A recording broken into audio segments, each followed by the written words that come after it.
Hola, ¿cómo están, amigas, amigos? Un 12º hoy podcast. Muy contenta, muy agradecida. Bueno, todos con ustedes.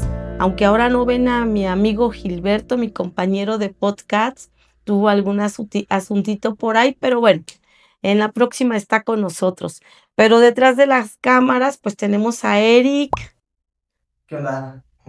Eric siempre muy animado y siempre pues nos está aquí apoyando para profesionalizar estos podcasts. Ando un poquito mala de la garganta, amigos, me van a ver con dulcecito, pero estoy muy contenta porque hoy tenemos una invitada muy especial, a Blanquita González Valencia. Bueno, pues el tema que hoy vamos a platicar es un tema que yo creo que va a ser muy interesante para ti, porque desgraciadamente esto afecta a todas las personas, a todas las familias, hablar de adicciones legales e ilegales. ¿Cómo estás, Blanquita? Muy Muchas bien. gracias por acompañarnos. Muchas gracias por la invitación, un gusto. Por aquí estamos. Mi nombre es Blanca y pues listos para compartir un poquito de mis experiencias. Unas experiencias que de verdad te van a dejar con la boca abierta. De hecho, a mí se me pone la piel chinita cuando la escucho, porque es muy complicada su historia, pero la vemos bien, y yo creo que a ti, desde donde te encuentras, te va a ayudar, te va a hacer reflexionar, tanto a ti, si estás en un problema de adicción, como a tu familia.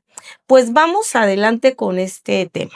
Para empezar, pues las drogas desgraciadamente no respetan clase social, no respetan sexo, edad, nada. No podemos esconderlas y no podemos tampoco señalarlas, porque muchas veces cuando señalas con un dedo, 3 te señalan a ti y a lo mejor no te has dado cuenta y estás con un adicto en tu casa o una adicta. Por eso no hay que negar esta enfermedad, más bien hay que atenderla. Y bueno, ¿qué es adicción? Pues la palabra es sin dicción. O sea, de plano no hay palabras cuando ya caes a la adicción. El griego habla de ser esclavos. ¿Esclavo de qué? Bueno, pues esclavo de una sustancia, a lo mejor esclavo de una persona. Son muchas cosas las que te llevan a la adicción. Y bueno, según la OMS, es una enfermedad física y es una enfermedad psicoemocional que crea una dependencia o una necesidad hacia una sustancia, actividad o relación. Pero en sí hoy nos vamos a enfocar a esta enfermedad, a esta adicción que es de sustancias, como lo dije, lícitas e ilícitas. Es una enfermedad, pero que quede claro, porque muchas veces piensan que no es una enfermedad, sino que es un defecto moral. Y lo comento, Blanquita, porque a lo mejor tú lo has vivido. Cuando dices que tienes cierta enfermedad, pues un cáncer o lo que sea, pues la gente, ay, pobrecito, y cuídate. Ahorita que estoy malita de la garganta, me escuchan y me dicen, tómate este remedio, etcétera, etcétera. Pero cuando dices que eres adicto, pues hay mucho prejuicio, hay mucha marginación. Yo estando en las OSCs, pues me acuerdo que cuando tenía yo mi clínica antiadicciones y iba yo a pedir apoyos, pues llegábamos de diferentes sectores vulnerables a pedir apoyos, y cuando hablaban de que venían de un asilo, de estancias de niños con cáncer, etcétera, se los daban con toda la facilidad. Pero a nosotros, los que íbamos a pedir ayuda para apoyar a personas con adicciones, nos daban a entender que se lo merecían, que porque ellos mismos lo buscaron, y no es así. Por eso vamos a hablar muy puntualmente de este tema, porque te puede estar pasando y no te das cuenta, para empezar. Y la otra es, puedes tener a alguien en casa o conoces a alguien que está viviendo esto, ¿sale? Esta enfermedad es de carácter biopsicosocial, biológico, porque pues muchas veces hay mucha predisposición para heredarlo. Cuando tus padres, tus abuelos o hasta bisabuelos, tercera y cuarta generación, fueron adictos, quizás no se dieron cuenta, pero tú lo vas reconociendo con el tiempo, cuando ya estás dentro del problema. Y bueno, también psicológico, porque es un tema emocional. A veces detona en alguna situación, que ahorita lo vamos a platicar, Blanquita, cuando pasaste por alguna situación muy crítica y buscas una salida que se le llama salida fácil, una fuga de ese tema emocional. Y social también, porque desgraciadamente lo tenemos a la mano, sobre todo el alcoholismo, la tenemos a la mano en los bares, y no solamente el alcoholismo, desgraciadamente ya otras sustancias, el amigo que te comparte, en las fiestas, incluso en las reuniones de casa, por eso es también social. Ahora, en algún momento de tu vida, has tratado tú de romper con todo esto, pero te ha costado. No sé, hay algunos pasos que te llevan a la adicción y entre ellos es cuando apenas la probaste, el uso. El uso es muy importante porque a lo mejor se te antojó, porque el amigo insistió mucho, porque estabas hasta en un velorio, ¿no? Y te dijeron para que aguantes, no lo sé. Pero del uso pasas al abuso. Ya cuando lo haces un poquito más social, cuando lo repites continuamente, cuando ya vas más a fiestas, cuando te enfiestas más, como dicen, y hasta que llegas a la adicción. Yo quiero decirles que es un hilo muy, muy delgadito de pasar del uso al abuso a la adicción y que tenemos que tener mucho cuidado. Pero bueno, tocando estos temas, la primer preguntita que yo te quiero hacer y que yo creo que tú te estás preguntando es, ¿cómo fue tu camino? ¿Cómo fue tu camino? ¿Cómo consideras tú estos 3 pasos que tú los llevaste? El uso, el abuso y que te llevó a la adicción, Blanquita. Pues francamente no fue fácil, no me di cuenta, como dice usted. Empezamos jugando y, y terminamos peleando. Y yo realmente el abuso de las drogas lo tuve de niña, pero realmente nunca se hizo adicción. ¿A qué edad? Aproximadamente como a los 12, 13 años. Yo vengo de una familia disfuncional, entonces pues me quedé sin madre desde muy chica y por ende pues anduve por ahí queriendo pertenecer, ¿no? Al grupito de amigos de la colonia, etcétera.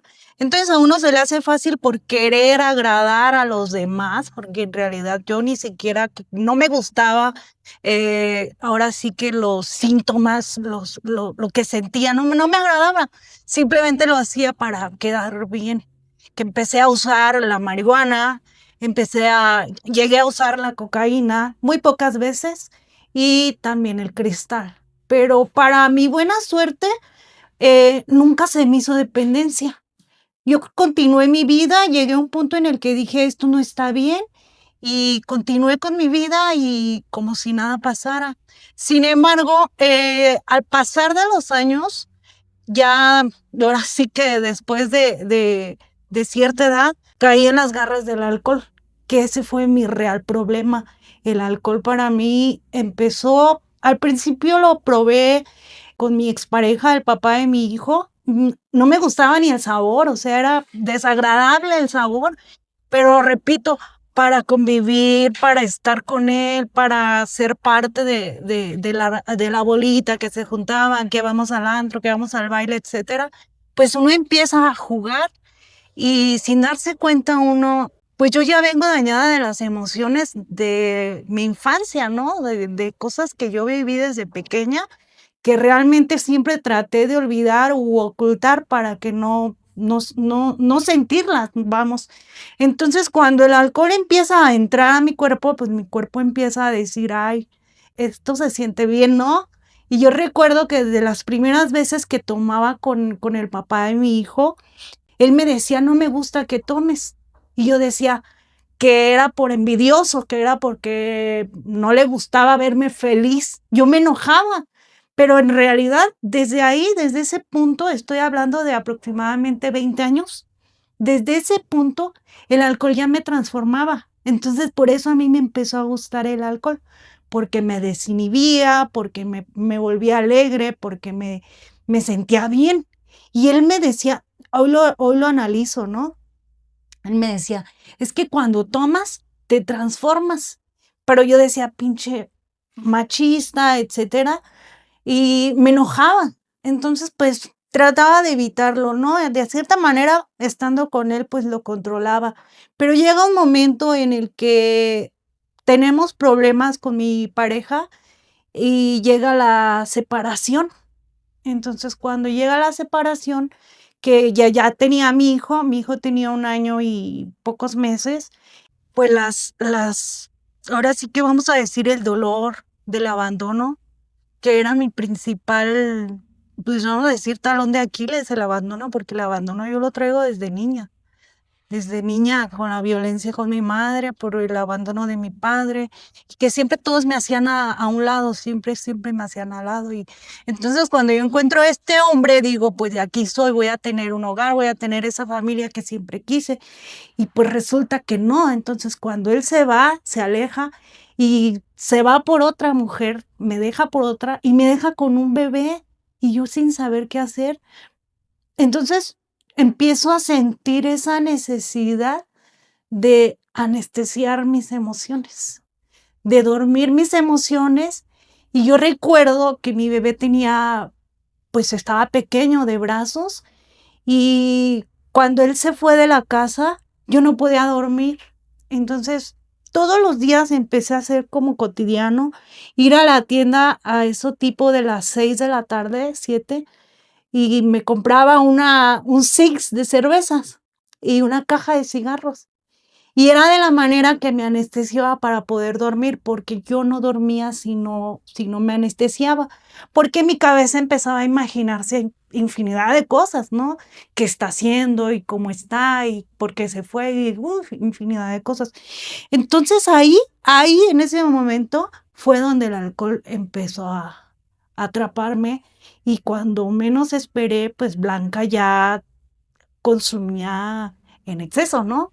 O sea, ya llegaba un punto en el que el alcohol ya no podía dejar de entrar a mi cuerpo y pues expuse mucho a mi hijo porque pues yo no soy de aquí, soy de Apatzingán y a veces alcoholizada me daba los arranques de desesperación y agarraba la camioneta y subía al bebé a la camioneta y me iba y me salía a la carretera ebria, con alcohol, incluso con una cerveza en la mano. Yo me salía a la carretera y llegaba allá a Patzingán y llegaba a buscar pues a mis amigos, ¿no? Y nos íbamos de fiestas y yo con el portabebé a un lado y echándole a la cerveza, ¿no? A lo que me atontara. Y así fue empezando esta etapa difícil para mí, que duró 16 años. El alcoholismo duró 16 años. Pero yo nunca jamás pensé que el alcoholismo era una enfermedad, porque en realidad yo vengo de una familia alcohólica. Mi madre, Acabamos de decir, ¿no? Que sí, es hereditaria. mi madre murió por alcoholismo, entonces yo nunca voy a saber si yo fui procreada bajo los efectos del alcohol o si mi madre consumió alcohol durante mi embarazo, o sea, yo nunca lo voy a saber. Sin embargo, pues por ahí viene todo, ¿no? Ya analizando por qué el alcohol pues me encantaba tanto, ¿no? Entonces, pues así fue avanzando y evolucionando hasta el punto de que pues yo ya tomaba casi diario. Entonces, el momento que ya me separo y me quedo sola pues con un bebé y no tenía carrera, no tenía estudios, no tenía conocimientos, no tenía preparación, nada, ninguna manera de obtener un trabajo. Entonces, lo único que pude y se me hizo más fácil fue empezar a trabajar como mesera en lugares pues donde hay alcohol. Mi primer trabajo fue en un bar y pues ahí fue donde empecé a atraparme más y más y más sin darme cuenta. Pues tenía el alcohol a la mano, o sea, gratis. En verdad, la gente que me conoce sabe que donde me paraba yo, en el antro que me parara yo, tenía alcohol gratis. Una por el hecho de ser mujer y otra por el hecho de estar involucrada en el medio del ambiente nocturno, que pues es un ambiente donde encontramos de todo. Ahí yo vi de todo.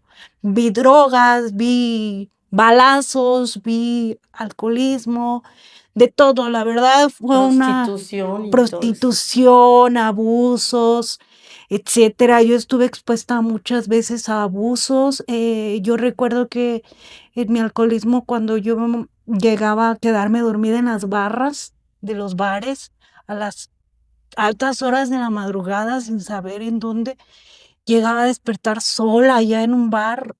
Ya no había nadie, o sea, aparentemente yo tenía muchos amigos, pero pues llega un momento en el que me dejaban sola. A ese punto, si me permites, me gustaría llegar, ¿no?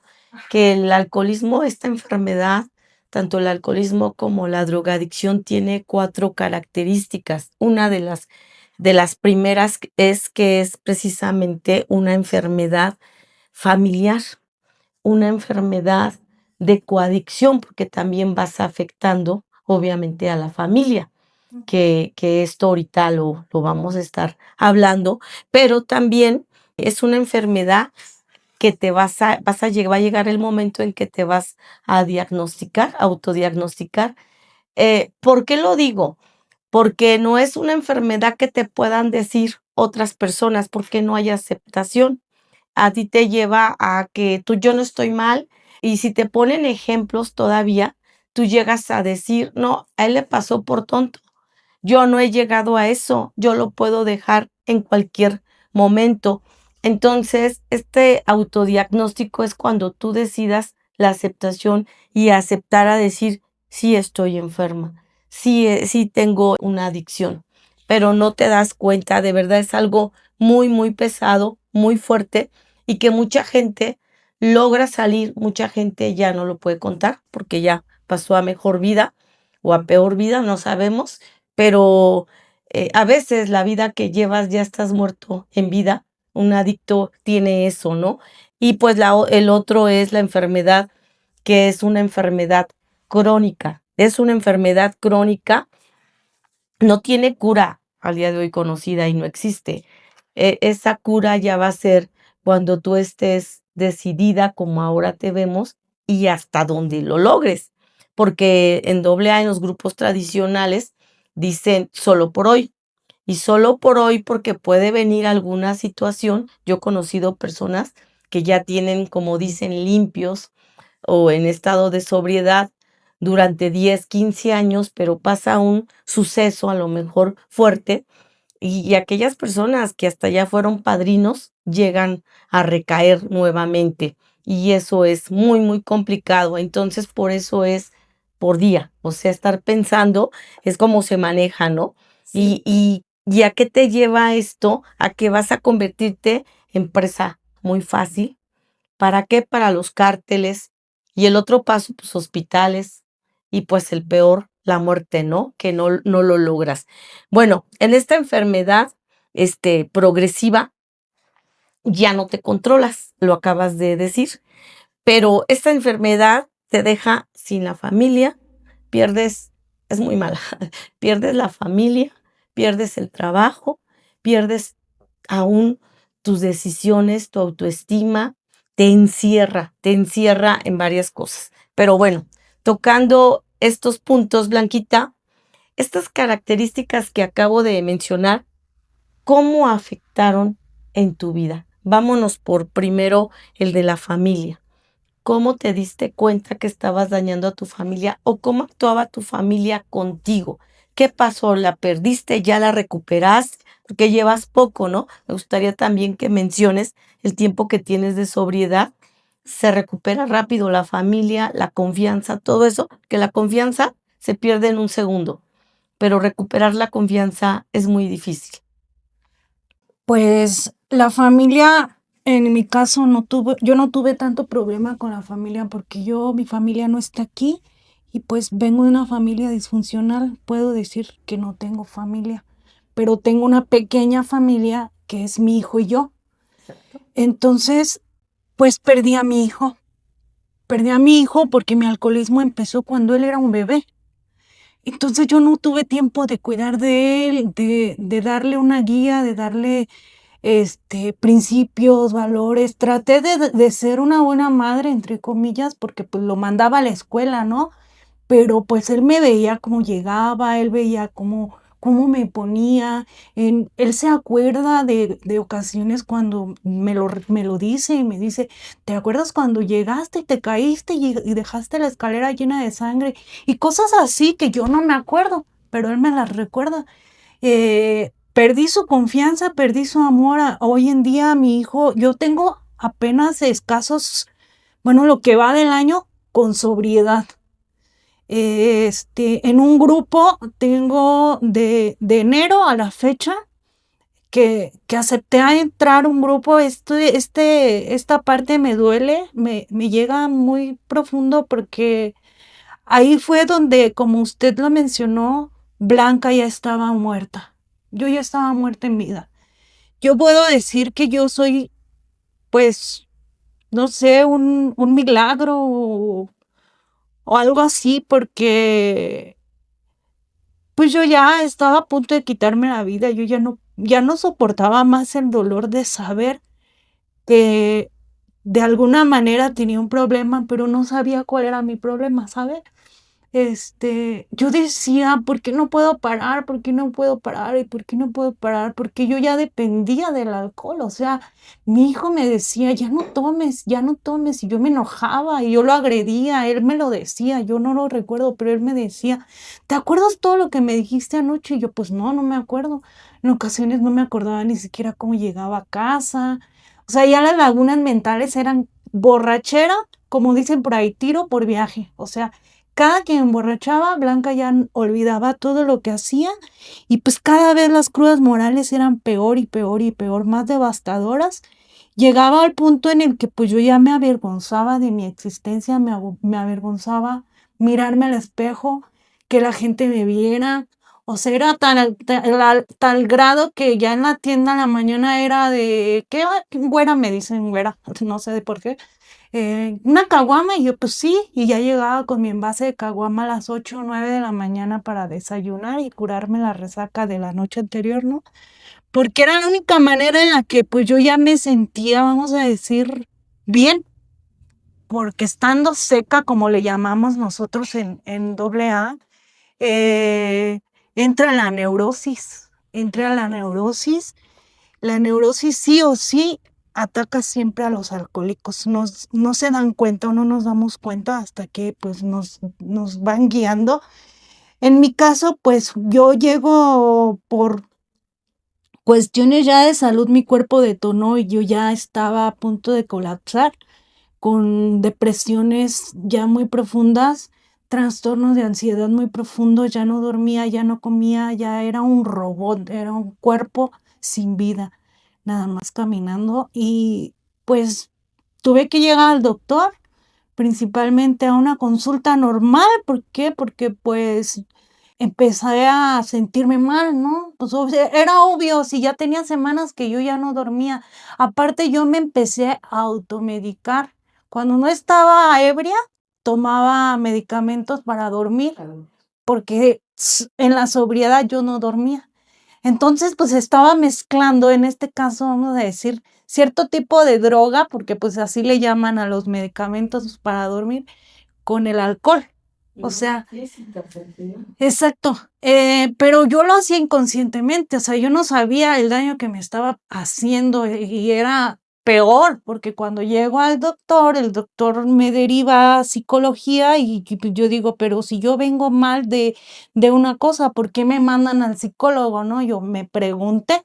Entonces, bueno, pues si me tienen que mandar al psicólogo, pues mándenme al psicólogo. Ya llego al psicólogo y pues empieza uno pues a platicar, ya sabe, ¿no? Lo que, las preguntas que le empiezan a uno a hacer. Entonces la psicóloga llega al punto que yo no quería llegar.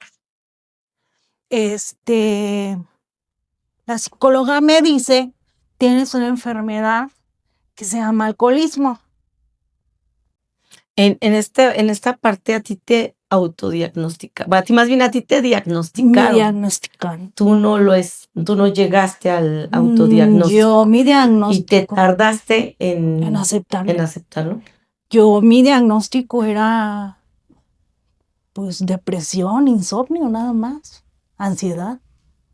Ese era lo que yo decía. Es que yo tengo de ansiedad, es que yo tengo depresión, es que yo tengo insomnio.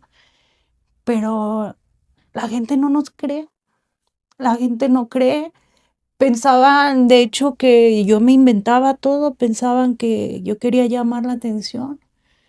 Yo buscaba a quien me escuchara, yo buscaba a alguien con quien yo pudiera decirle, ¿sabes qué? Me siento de tal manera, no sabía ni cómo me sentía, pero yo quería que alguien me escuchara y nadie me escuchaba. Yo recuerdo que me decían, ay, tómate otra y con eso se te olvida, cúratela, vamos a curarnos. Ibas con tu mismo núcleo social. Ujú. Y pues ya íbamos, nos la curábamos, la conectaba y pues otra vez, ¿no? Recuerdo bien mi última borrachera porque fue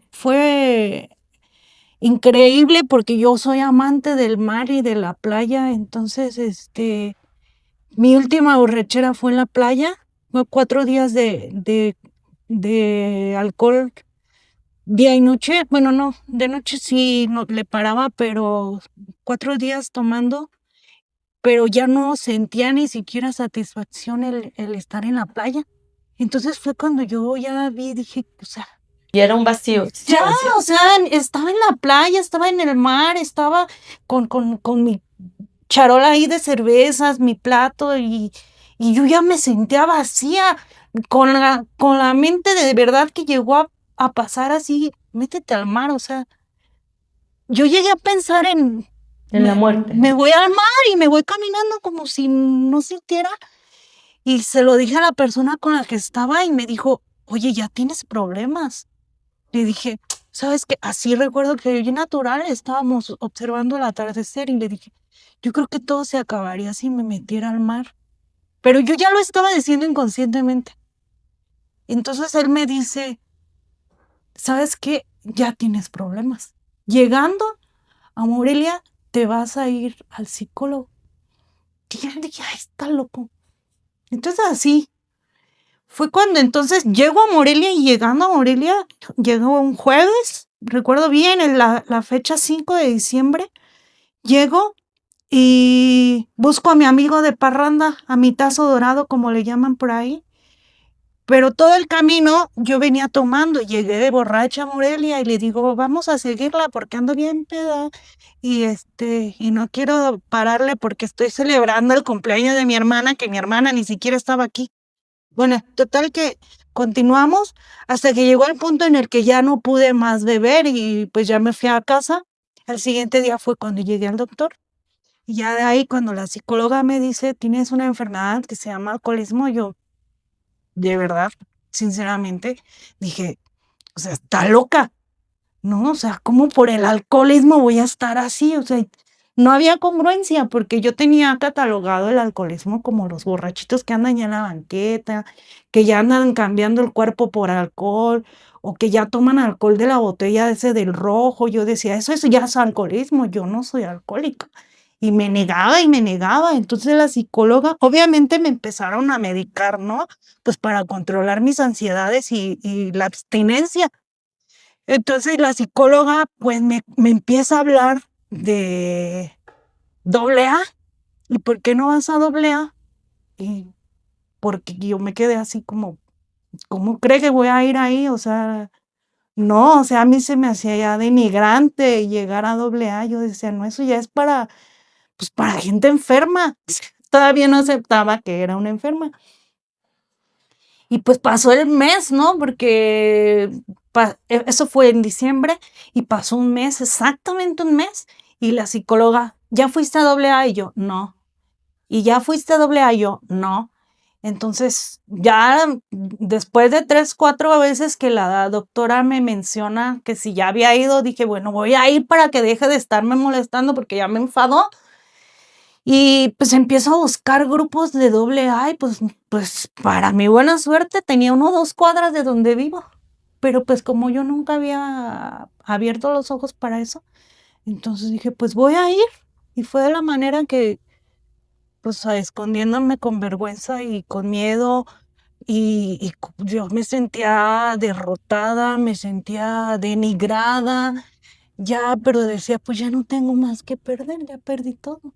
La dignidad, el respeto, el amor y la espiritualidad, porque realmente cuando la doctora me menciona que es una enfermedad del alma, el alcoholismo es una enfermedad del alma, que realmente está más allá de lo mental. Y me dice, nosotros somos esencia, estamos compuestos por 3 elementos que son cuerpo, mente y espíritu. Y a mí siempre me ha gustado el deporte y yo digo, pues yo hago deporte, yo trabajo el cuerpo, ¿no? Y la mente, pues con la psicóloga empecé a trabajar la mente, dije, ¿y el espíritu? Ahí fue donde caí en la razón de que dije, no, pues yo no sé ni qué es eso, ¿qué es el espíritu? Y yo empecé, ¿dónde se encuentra el espíritu?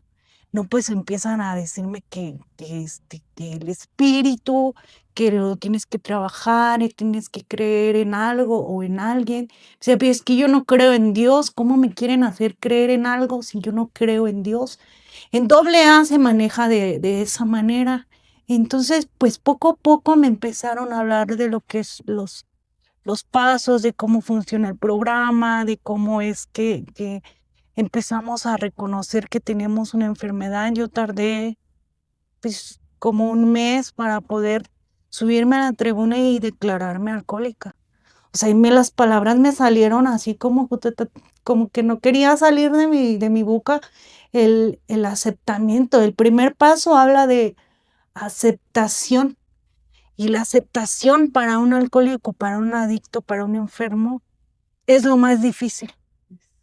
Es lo más difícil porque aceptar que estamos enfermos y que somos de cierta manera tan vulnerables, tan frágiles y que estamos ya derrotados, porque es aceptar la derrota total y ahí dice, ¿a quién le agrada aceptar la derrota? A nadie nos gusta aceptar la derrota, a nadie. Realmente en todo siempre queremos ganar, en todo. Y quien diga que no está equivocado, pero cuando llega la aceptación y empiezo a escuchar a los compañeros, que para mí fue muy difícil, porque llego y veo puros señores ya grandes, ¿no? Yo dije, bueno, pues aquí hay puros viejitos, ¿no? Yo así lo dije. Y era la única mujer y pues joven relativamente. Yo dije, pues, ¿qué me van a hacer aquí, no?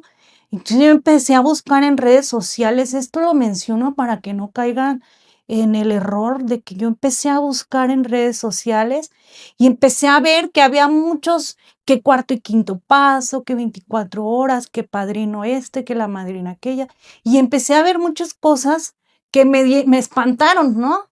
Lamentablemente las redes sociales transforman lo que es un programa de Alcohólicos Anónimos y muchos se salen de lo que son los principios y los valores del programa de AA. Entonces yo decía, porque ahí decían que el padrino comúnmente pues te tienes que meter con el padrino, me refiero al apadrinamiento como tal. Y yo decía, pues yo llegué y prácticamente me quedé viendo a todos y dije, pues a ver cuál me toca. ¿Cuál es el mío? A ver cuál me toca, pero eso es lo que yo vi en las redes sociales, que es un error bien grande, que denigran el programa. El programa es muy bonito, el programa es muy padre y de verdad yo actualmente me siento orgullosa de pertenecer a un grupo de AA porque he evolucionado muchísimo, mi vida se transformó en todos los aspectos, o sea, en todos, o sea, retomé mis estudios, actualmente entré a la carrera a la licenciatura en Derecho, cosa que yo jamás me hubiera imaginado, o sea, después de tantos años, dije yo no, pero cuando ya empecé a recobrar un poco la conciencia, la sobriedad y la fe principalmente, la fe mueve montañas. Y yo dije, me voy a agarrar de la fe. Yo no voy a ser ni católica, ni evangelista, ni nada, ninguna religión. Simplemente voy a agarrar un poder superior que para mí ese va a ser el que me va a mover. Y yo empecé a creer primero en algo, para mí pues lo expandía y lo expando, para mí el universo lo es todo. Y después empecé a creer en mí, que era lo más difícil, creer en mí. Decía, ¿cómo yo, que hice esto, aquello y el otro, uno ya empieza a sentirse que ya no vale, que ya lo perdió todo? Mi hijo actualmente no me habla, o si me habla peleamos muchísimo. Él no acepta que yo esté en un programa de AA, se avergüenza. Sin embargo, le digo, bueno, con el tiempo vas a entender que AA a mí, a Blanca y a muchas otras personas más, pues nos ha salvado la vida. Bueno, y salva la vida no solamente del adicto, ¿no? También También salva de la vida familia. de toda la familia. Por lo pronto es imposible que tu hijo vea el cambio, pero el tiempo lo va a llevar a darse cuenta. ¿Qué edad tiene tu hijo? 18 años. 18 años. Entonces hay un tiempo en el cual va a reconocer. Yo te digo porque pues apoyamos a muchas personas con adicciones y la familia es la última en reconocer. Incluso muchas veces nos llegó a tocar y nunca se me va a olvidar una señora y los niños que el esposo ya estaba saliendo, estaba en sobriedad, ya llevaba más de un año y en ese tiempo ellos llegaron y me dijeron, es que cómo es posible el cambio, pero para mal. Sí, viene la neurosis, como bien lo dices, y muchas veces cambias cierta cosa, pero pues estás dañado emocionalmente, ¿no? Entonces el niño comentaba que el papá tomado sacaba la cartera y a él le gustaba que tomara Sí. porque le daba todo lo que él quería, Sí. ¿sale? Y la esposa también comentaba eso, que el tomado era otra cosa, que era muy espléndido, muy suelto, no todos los casos son iguales, que sin embargo ahora que él ya tenía esta conciencia, se estaba volviendo muy codo y que además tenía un carácter de la fregada, ¿no? Era el comentario de estas personas. Es que realmente te dañas no nada más tu cuerpo, dañas a todo tu entorno, como lo acabo de mencionar, y es muy difícil porque viene la parte ahora de primero es perdonarte tú misma, perdonarte, aceptar, perdonarte tú misma. Yo no me sé bien el programa AA, pero lo he escuchado y parte de es el reconocer, pero también llevarte al perdón, ¿no? A la reconciliación contigo misma, ¿no? Y sacar de ti esa parte que nos daña mucho, que es sobre todo el yo estoy aquí por esto, el echar culpas, por esto, por mi mamá, por mi papá, porque no tenía trabajo, por toda esa parte, ¿no? Entonces, de verdad que es de frustrarse y por eso buscas una salida fácil. Pero bueno, ¿qué haces ahorita? Estás comentando poquito de lo que tú haces. Una es a los grupos, practicas deporte y aparte regresó a la escuela, ¿no? Creo que eso es una parte muy fundamental y bueno, como dices, lo espiritual. Estás trabajando en todo lo que se requiere. Lo biológico, pues está yendo a hacer ejercicio. Lo psicológico, vas a tus terapias. Lo espiritual entraste a un grupo AA, es un complemento de lo que tú estás haciendo, que de verdad debe de ser así un tratamiento de rehabilitación, debe de ser multidisciplinario, pero el problema no es llegar a eso, el problema es mantenerte, porque va a haber rechazo, sigues teniendo rechazo de muchas personas Sí. y obviamente aquellos que se decían tus amigos ya no los tienes cerca y también yo los invito a que tampoco los busques, porque si los buscas te van a incitar a lo mismo y acuérdate que eres muy vulnerable, ¿no? Entonces, ¿qué estás haciendo? ¿Ya estás encontrando otro círculo social? Sí, por supuesto, mi círculo social cambió muy rotundamente. O sea, yo relativamente, cuando la doctora y en el grupo me dijeron, tienes que alejarte de todo y de todos. Yo no quería aceptar. Dije, no, pues me voy a quedar sin amigos, porque pues uno tiene un montón de amigos, ¿no? Pero llegó un momento en el que me armé de valor y literalmente cerré todas mis redes, bloqueé y eliminé números y empecé a alejarme de todos y la gente empezó obviamente, a sacarse de onda, ¿no? Empiezan a decirte: "Ay, ¿por qué no quieres ir? ¿Y por qué no quieres tomar? ¿Y por qué no?". Para mi buena suerte, yo no para no darle explicaciones a los demás, pues, estaba con receta, con un diagnóstico, entonces, pues, para mí eso fue bien fácil, ¿no? El decir: "Es que mira, no puedo tomar porque estoy en tratamiento". Pero a algunas personas sí les cuesta trabajo porque el alcohólico está acostumbrado a que tú siempre jalas y siempre vámonos para allá y vámonos y para todos lados. Yo era para todo, donde me dijeran rana y yo iba y brincaba. Entonces, pues yo empecé a cambiar todo mi círculo al grado que ahorita en la actualidad yo no tengo un solo amigo, o sea, un amigo con el que yo pueda decir, hoy tengo ganas de ir al cine, ¿le hablas a alguien para que te acompañe al cine? No.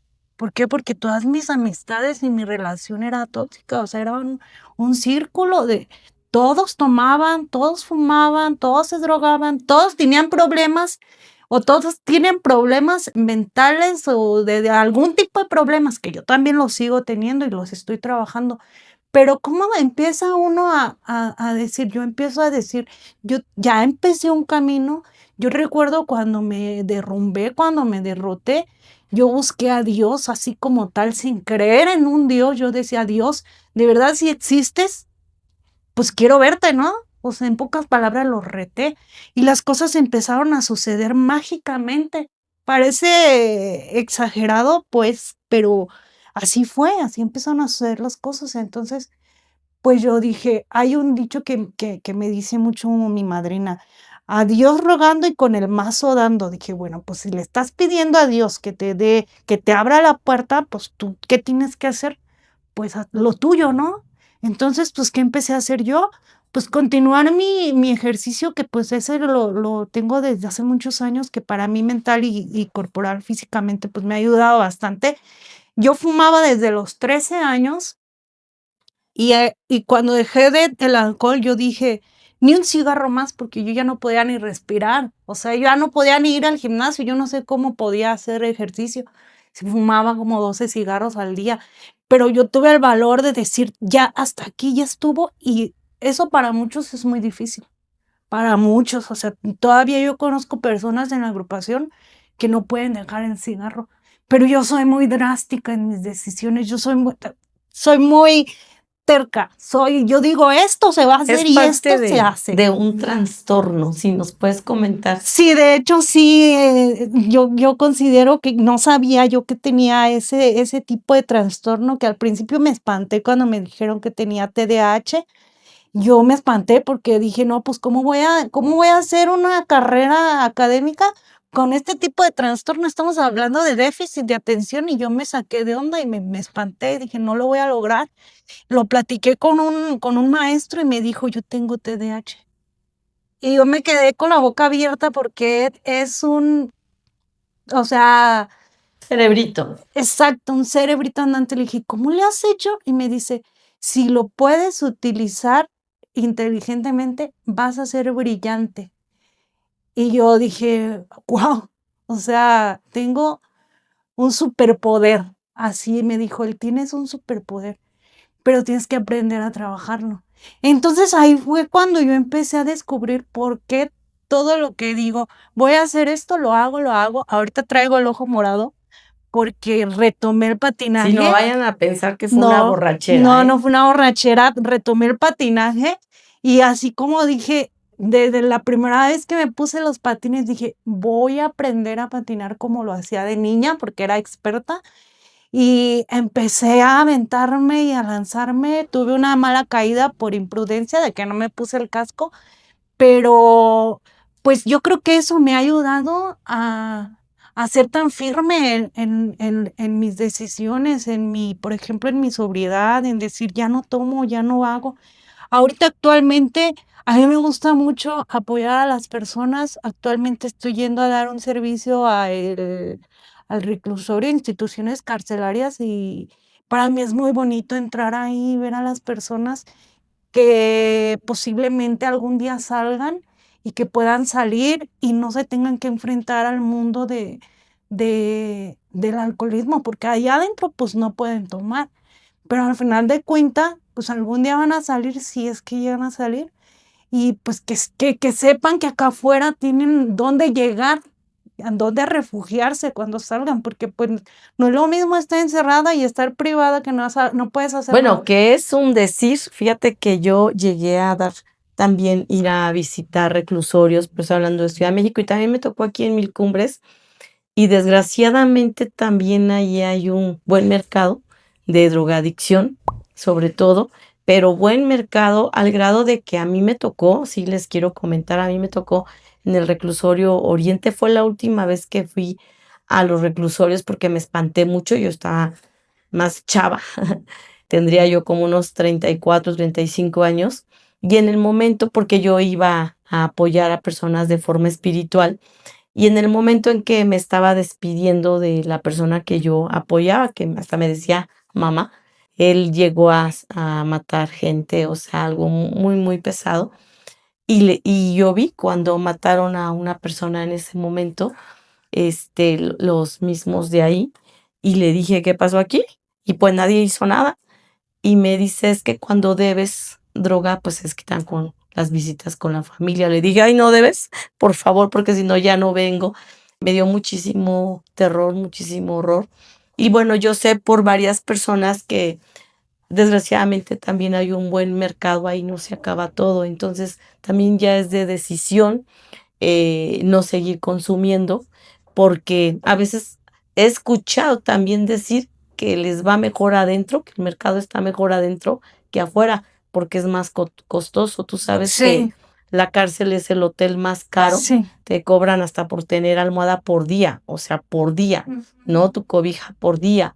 Entonces, sí está tremenda esa parte. Pero bueno, tengo una inquietud. Esta parte emocional que tú hablas, por ejemplo, el no tener ese afecto o esa cercanía con tu hijo, ¿a dónde te ha llevado? Porque son pruebas, son pruebas. Ok, que se alejen algunas amistades y todo, pero tú hablas de tu hijo. Para muchas personas, no solo pierde al hijo, pierden al esposo, a la esposa, pierden a mamá, pierden a papá, toda su familia, y hasta poder retomar esa confianza los vuelven a integrar o quizás nunca. ¿Cómo te ha afectado o qué has hecho para poder tener esa cercanía con tu hijo?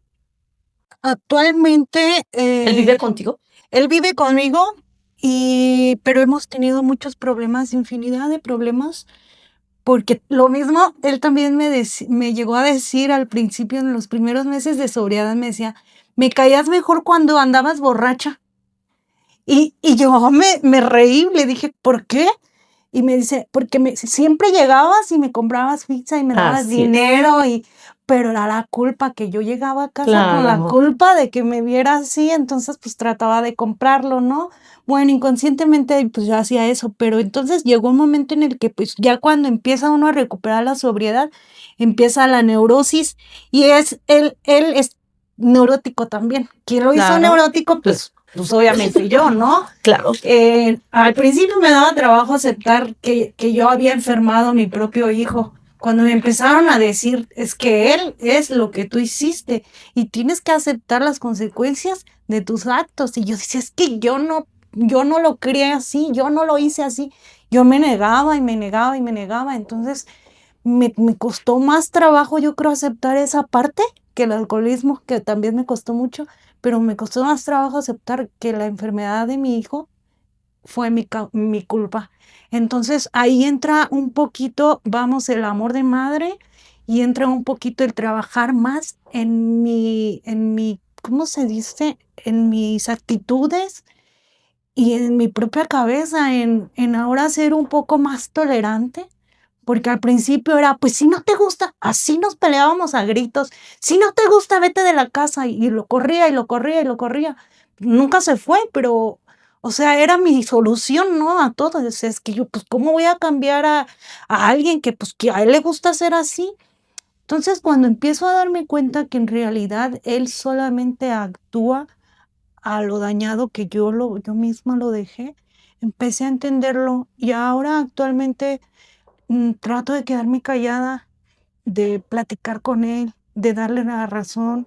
En ciertas ocasiones, pues llego y así como entre broma y broma le doy un beso, lo abrazo y él se le hace así como que se quita. No ha aceptado la ayuda psicológica. No quiere la ayuda psicológica porque dice que eso es para locos y le digo yo, bueno, en algún momento quizás no lo puedo forzar tampoco. Claro. Por sugerencia de la psicóloga me dijo darle su espacio, pero pues él aborrece el alcohol, odia el alcohol con todas sus fuerzas, dice que el alcohol es pues una porquería que es para tontos y pues imagínense yo lo que sentía cuando me decía eso, ¿no? Porque no me imagino qué tanto vio, o sea, yo no sé qué tanto vio él, o sea, él sí lo recuerda, pero yo no, y quizás no me lo dice, pues porque a lo mejor le da vergüenza o lástima o no sé, pero yo sí he aprendido a trabajar un poquito más en mis emociones. Actualmente yo lo que estoy trabajando, y lo digo así abiertamente, es en mi miedo, en el miedo y en la culpa. Porque la culpa es la que nos atormenta y la culpa es la que nos está siempre como machetito ahí dando y dando y dando y dando y dando. Pero entiendo hoy día que yo ya no puedo cambiar el pasado, que cometí errores y lo he platicado con él y le he dicho, acepto mi culpa, acepto mis errores, pero no lo hice con conciencia, lo hice inconscientemente. Ha llegado ocasiones que me dan crisis de ansiedad porque todavía las vivo. Y cuando llegan esas crisis o de depresiones que de repente me bajoneo así yo llego y le digo a él, te pido por favor que no entres a mi cuarto y que me tengas paciencia. Y si me escuchas llorar, no hagas nada, no me estoy victimizando. Pero también tengo que entender lo que la psicóloga me dijo, tienes que aceptar el dolor. No te puedes escapar del dolor porque acuérdate que el dolor, la fuga, fue lo que te llevó a beber Así. tanto. Entonces, cuando uno empieza a darse cuenta que pues tenemos sentimientos y que nos duele y que de verdad duele espantoso reconocer que todo lo que tenía guardado pues está saliendo. Y que se me vienen recuerdos de cuando era niña y de cuando era adolescente.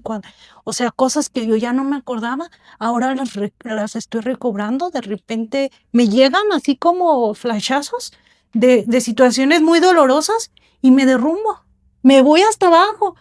¿Y qué tengo que hacer en ese momento? Lo más fácil, hace 2 semanas tuve un episodio de esos que yo creo que si no hubiera tenido el respaldo de uno de mis compañeros de AA y pues me tocaba cita con la psicóloga, yo creo que una de dos, de tan fuerte que me fui para abajo o me doy para abajo, o sea, es literal, yo dije, ya no puedo con tanto dolor o me voy a tomar. Sin embargo, pues lo mejor que pude haber hecho en ese momento, pues agarré el teléfono y le hablé a un compañero de mi grupo y así con ese ataque de ansiedad les dije, no puedo, y no podía ni hablar, literal, no podía ni hablar. Y me dice, ¿qué hago? ¿Qué hacemos? Y le dije, llévame a urgencias. Y me dice, a ver, no, cálmate, respira. Y es bien difícil cuando uno tiene un ataque de ansiedad y la gente te diga, respira, si no puedes ni respirar. Es o sea, horrible, no hablamos puedes apenas de ese respirar. tema. Sí. Y te dicen, respira. Pues, ¿cómo? Si no puedo. O sea, y no es que no puedo, sino que realmente el corazón está latiendo a 1000 por hora y ya no puedes con esa sensación. Y yo tengo medicamentos psiquiátricos y no es la primera vez que yo pienso en pues tomármelos y ya, ¿no? Descansar de cierta manera. Decir, ya estuvo, ya basta, pero luego retrocedo y veo este medio año que he tenido de evolución, de crecimiento, de avance, y digo, ¿cómo vas a echar todo a la borda por un momento? Y entonces me detengo y digo, siéntelo. Y así cierro los ojos y dejo que salga el sentimiento, que salga el dolor y que sienta lo que tengo que sentir. Y que llore lo que tenga que llorar. Ya mi hijo entendió que cuando me escuche llorar no tiene por qué preocuparse a menos que yo le hable. Y le digo, déjame. Si no te gusta escucharme, ponte tus audífonos y no me escuches. pero necesito llorar, él dice, ay, es que nada más olvida lo que sientes. Le dije, justamente por olvidar lo que sentimos, llegamos a donde llegamos. Ese es un error de todas las personas. Tragarnos las cosas, ¿no? Tragarnos los Literal, y sentimientos. tenemos que sacarlos. Antes de que pasen a otro tema, algo que estaban comentando ahorita, Dulce, que te quería preguntar, en donde yo me empatizo contigo es en el área de que estabas comentando del TDA, porque yo también soy una persona que tiene ese trastorno y que también no fui diagnosticado a una temprana edad, fui diagnosticado a una edad ya adulta, muy recientemente, para ser honesto. Y me puse a hacer mi tarea. Es muy de TDAhosos esto de generar hiperfoco, ¿no? Cuando algo te interesa. En cuanto a la introspección de mi persona, eh, porque yo conozco el programa de AA, conozco no solo ese, conozco varios programas que salen a partir de AA, un poquito más modernos, se pudiera decir. Y creo que existe un problema real que sí es la adicción, pero que es un problema que, así como la adicción genera enfermedades de otro tipo, por ejemplo, el alcoholismo en el hígado, etcétera, etcétera, etcétera, eh, eh, hay un trastorno como el que es el TDA y también el autismo y algunos otros que te lleva a esto desde una temprana edad, porque existe una desregulación emocional en donde te lleva a una búsqueda interminable de la dopamina, en donde no necesariamente todos vamos a ser adictos al alcohol, pero pues es lo más accesible, ¿no? Pero si no, pues te vas por el azúcar, si no te vas por el sexo, si no te vas por muchas conductas que por lo general son destructivas, te vas por la adrenalina de andar en moto a todo lo que va, y eso es algo que me pasaba justo a mí, que yo cuando ya empecé a ser introspectivo, realmente dije, ok, ¿qué tal si me quito? Porque me quité yo también de tajo, por ejemplo, el tabaquismo. Dije, no lo necesito, va, y es algo muy también de los TDAhosos ser muy impulsivos.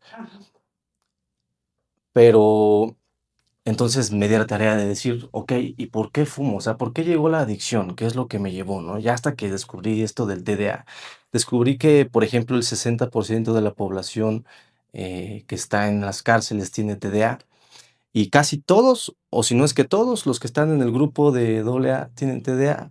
Todos. Hay una infradiagnosticación a nivel social global en donde se dice que hasta una cuarta parte de la población sufre de TDA o autismo. Una cuarta parte es muchísimo. Y el diagnóstico que se tiene actualmente en México, por lo menos, es del menos del 2%. Entonces, estamos hablando de que existe como tú lo dijiste, no es un problema porque si lo detectas y lo sabes utilizar, te puede llevar a ser como Elon Musk, ¿no? Como muchos ejemplos que hay. Eh, pero una vez que yo ya lo detecté, lo empecé a tratar y porque además del tratamiento psiquiátrico, que fue lo principal que me ayudó, fue el tratamiento psiquiátrico. Había unos tratamientos, unos diagnósticos mal hechos en donde me decían, es que tú tienes TOC o tú tienes trastorno de personalidad límite y esto te lleva a ansiedad y a depresión. Y sí, pues tenía ansiedad, depresión, también tenía adicciones, tenía muchas cosas, pues. Pero el problema es el TDA que te lleva a esto. Una vez que empecé a tratar el TDA, por automático fue así como de, ¿para qué fumas, pues? O sea, guácala de perro. ¿Y para qué tomar, pues? O sea, sin necesidad de estar ya como que en ningún tipo yo nunca he ido, pues, a AA como tal, rigurosamente, religiosamente, ni nada. Lo creo en el programa, lo conozco, pero, pues, es como de guácala de perro. O sea, ¿y para qué me desvelo hoy si no hay necesidad? Pero también en actividades que me buscaban generar dopamina, que los vemos como buenas o normales, que sí son buenas si los haces como todo, con medida. Por ejemplo, el ejercicio, ¿no? En lugar de matarme y querer hacer ejercicio como perro y ser el más mamado si voy al gimnasio o ser el mejor en la disciplina que esté, pues ya nada más salgo a caminar y hago como que, o sea, estar con mucho más tranquilidad emocional, y eso te lleva en automático a borrar muchas cosas, muchas conductas que tenemos erróneas, porque de lo que sí estoy consciente es de que una persona que solo trata una adicción contra la adicción, o sea, con un hiperfoco de eso, o sea, dejar de tomar como si fuera el problema tomar, creo que no crees que está mal. Y la otra es, ¿crees que esta es una herramienta, además de no haciendo chiquito a ni al psicólogo, ni al AA, ni al ejercicio, ni la meditación, todas son complementarias? Pero ¿crees que esta sea una puerta? Porque eso es una cosa que se me ha dado mucho a la mente últimamente. Hicimos un programa apenas de esto, y sí, se ha visto que una persona que se empieza a tratar justo del TDA, empieza a dejar estos tipos de hábitos, pero y no nada más eso, le empieza a ir mejor en el trabajo, le empieza a ir mejor en la vida, pues, porque ya eres una persona más enfocada, más concentrada, más tranquila. ¿Tú qué? Pues mira, yo apenas lo descubrí, ¿no? De este tema sí no te puedo hablar mucho porque apenas lo descubrí, apenas voy a empezar, de hecho, empecé el tratamiento, ¿no? Pero para mí fue una bendición saber que justamente de ahí venía todo, porque yo antes sí decía, ay, que el alcohol y esto y otro, pero realmente encontré, vamos a decir, el clavo, ¿no? Enemigo. De ahí viene todo. ¿Por qué? Porque o sea, yo duraba 4 horas en el gimnasio. O sea, ya eso es loco. Durar 4 horas en el gimnasio. O sea, yo ya, si no estaba en el gimnasio, estaba bebiendo. O sea, en todo siempre he sido muy drástica o muy... Entonces, yo siempre me hacía la pregunta de ¿por qué siempre empiezo algo y nunca lo termino? Empiezo así súper, ay, voy a hacer esto y me emociono y todo, y ya de la nada ya dejé eso. Y siempre era lo mismo con mis tareas, con mis trabajos, con todo, con todo. Me metí a cursos, que poner pestañas, que ahora quiero poner uñas, que ahora quiero hacer esto. O sea, infinidad de actividades que de la nada me llegaban y yo decía, lo voy a hacer y lo dejaba a medias. Gastaba dinero, gastaba tiempo, gastaba energía. Y lo peor, la gente deja de creer en uno, ¿no?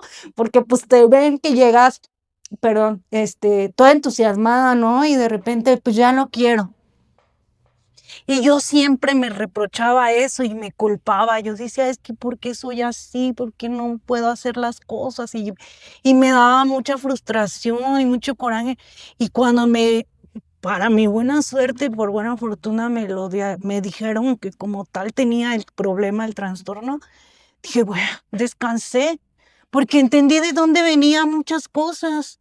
Y entonces para mí ya ahora es como que, como dices tú, ya sé que tengo que tener mesura y que tengo que hacer las cosas pues con una guía, ¿no?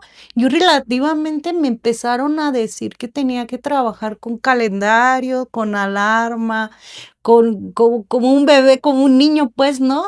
O sea, relativamente tienes que tener una agenda de qué vas a hacer, cuánto tiempo, a qué horas, etcétera, etcétera. Y todavía estoy en ese proceso, en el proceso de que a veces no tengo ganas de levantarme y digo, pero ¿por qué no? Si ya me tomé mi café, o sea, me tomo mi café para levantarme a ponerme a hacer mis actividades y me quedo dormida. Y no me quiero levantar y digo, pero no estoy deprimida.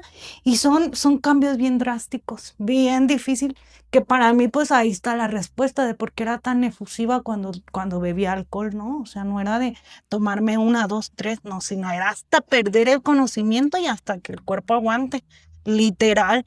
Entonces pues ya llega un punto en el que yo ya no sé de dónde salió una cosa, si una cosa salió del alcohol la depresión. O sea, eso ya se lo dejo a los médicos, ¿no? Yo nada más obedezco lo que ellos me dicen, pero pues para mí sí es bueno y que me lo dijeron a tiempo, justamente empezando mis estudios.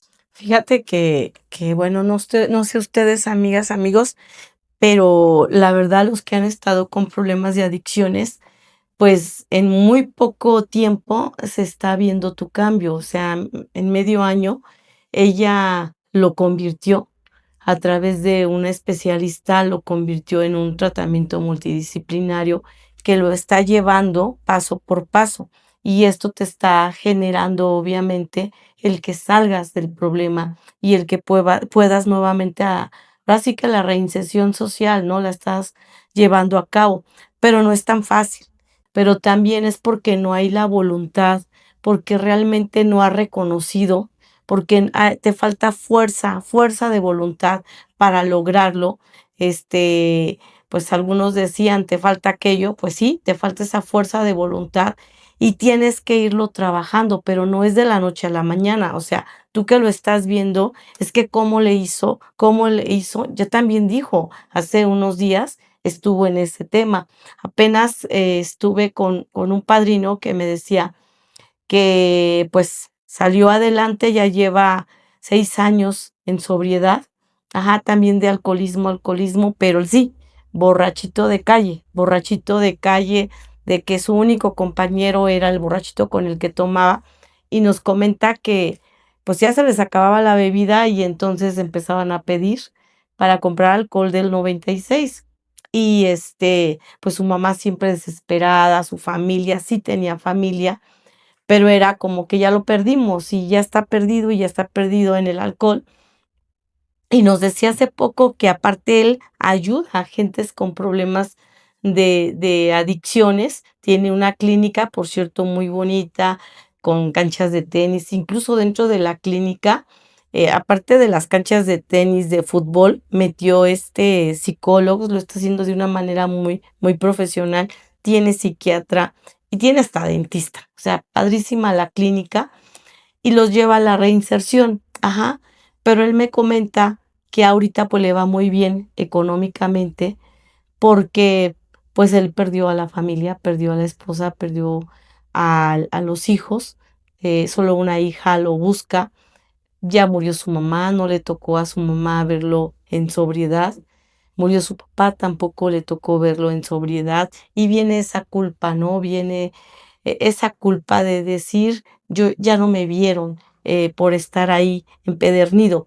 Sin embargo, comenta que a veces de esa soledad que siente, porque vive dentro de la clínica, pero ya no tiene a nadie, sus hermanos no confían en él, ya lleva 6 años, o sea, no es poco, y le ha ido muy bien, la verdad, se ha metido con todo y dice, el día que lo vi, haz de cuenta algo parecido, me comenta, hace una semana me quedé pensando en mi cama y de qué sirvió cambiar.